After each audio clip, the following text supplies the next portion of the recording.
Que Dieu nous bénisse, frères et sœurs, et que Dieu vous bénisse, ainsi que vos maisons, en tout lieu où vous pouvez être et vous êtes dans le nom de Jésus.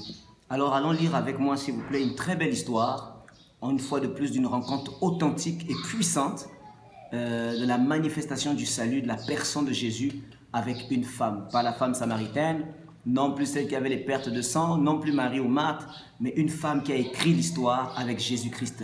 Et cette femme n'est autre que cette femme adultère, prise en flagrant délit d'adultère.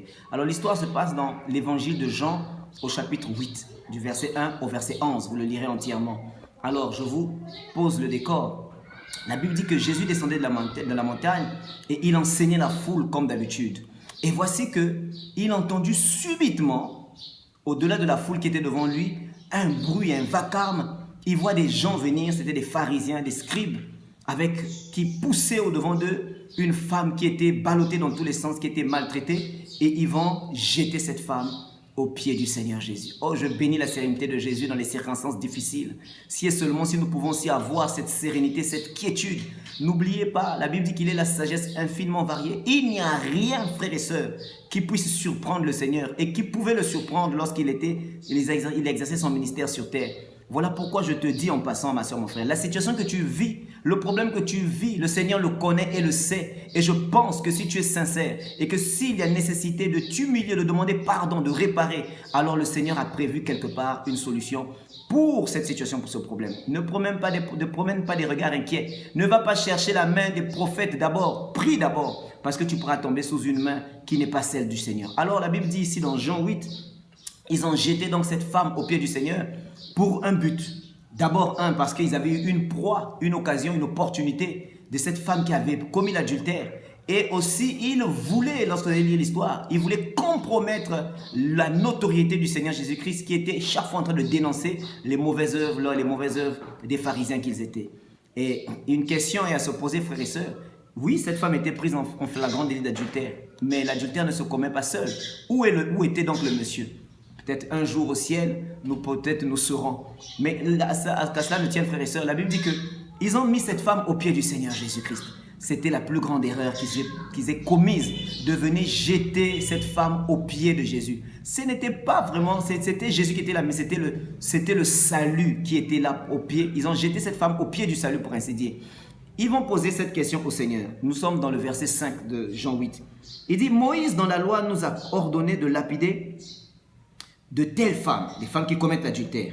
Toi donc, que dis-tu? Il disait cela au verset 6 pour l'éprouver, afin de pouvoir l'accuser. Mais Jésus s'étant baissé, écrivait avec le doigt sur la terre. Qu'est-ce qu'il écrivait? Beaucoup de choses se sont dites sur cet acte, que le fait que Jésus écrit, mais nous allons lire dans la Bible, qui peut nous dire exactement ce que Jésus est en train de faire dans cet acte. La Bible dit, frères et sœurs, Jésus, après avoir écouté leurs questions, il voulait l'accuser. Alors, le dilemme était à quel niveau, frères et sœurs? Si Jésus disait oui, Moïse l'a prescrit, alors il allait renforcer l'autorité des pharisiens qui pourtant étaient dans le faux dans la pratique de la loi et il allait se discréditer. S'il disait aussi devant tout le peuple, frères et sœurs, que non, il ne faut pas lapider cette femme, mais sur quelle base il ne faut pas la lapider puisque la loi de Moïse nous le dit. Frères et sœurs, les gens ne s'attachaient qu'à Jésus que pour deux choses, parce qu'il ne brisait pas la loi et parce qu'il leur faisait du bien. Donc Jésus le savait très bien et la Bible dit que Jésus a prononcé une parole puissante. Qui parmi vous n'a pas péché jette la première pierre. Frères et sœurs, le salut est aux pieds du Seigneur Jésus. Combien de fois, maintenant je m'adresse spécifiquement à toi, tu as joué le rôle de cette femme, mon frère, ma soeur. Combien de fois tu t'es rapproché, tu as été aussi proche du salut, frère et sœur. Tu as écouté un évangile qui t'a touché. Tu as écouté une parole dans un cantique, dans une affiche, dans une émission télé, une émission radio. Tu as écouté l'évangile de vie qui a interpellé ta conscience, a donné ta vie au Seigneur, a saisi l'opportunité du salut, frère et sœur. Combien de fois, frère et sœur, quelle attitude as-tu eu? Celle de la femme qui est restée à genoux, qui attendait son sort, ou bien celle de ces hommes accusateurs qui, lorsqu'ils se sont rendus compte qu'eux aussi étaient pécheurs, plus pécheurs même que cette femme, la Bible dit qu'ils se sont retournés et chacun est reparti à ses occupations. Oh frères et sœurs, être aussi près du salut, ce n'est pas, le regard ne devons pas porter sur cette femme. Elle était au pied du salut, frères et sœurs. Mais le regard doit se porter, notre attention doit se porter sur ces hommes qui sont venus, frères et sœurs, qui se sont rapprochés du Seigneur Jésus. Oui, venir au Seigneur, frères et sœurs, il n'y a pas une formule obligatoire. On ne vient pas au Seigneur seulement lorsque tout va bien. On ne vient pas au Seigneur seulement lorsque tout va mal. Non, le plus important, c'est de venir au Seigneur. Combien de fois, frères et sœurs, tu t'es présenté devant, tu étais plus près du salut que tu n'as jamais été de toute ta vie. Mais malheureusement, tu es reparti. Tu as fait demi-tour comme ces hommes qui ont senti dans leur cœur qu'ils étaient aussi coupables.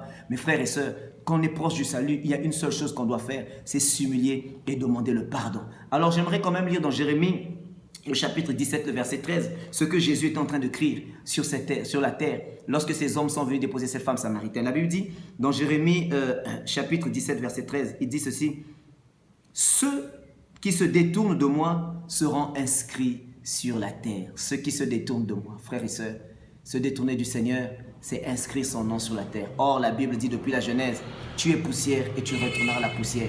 Donc, s'éloigner du Seigneur, c'est aller embrasser la mort et la condamnation éternelle. Réfléchis encore, frères et sœurs, il n'est pas trop tard. Reviens encore vers le Seigneur, rapproche-toi. N'aie point honte de ce que tu as fait. N'aie point honte, n'aie point de gêne par rapport à tes amis, ta famille, ton milieu, frères et sœurs. Ce qui compte, c'est le salut de ton âme. Car au jour du Seigneur, frères et sœurs, tu seras seul devant le trône du jugement. Que le Seigneur te bénisse.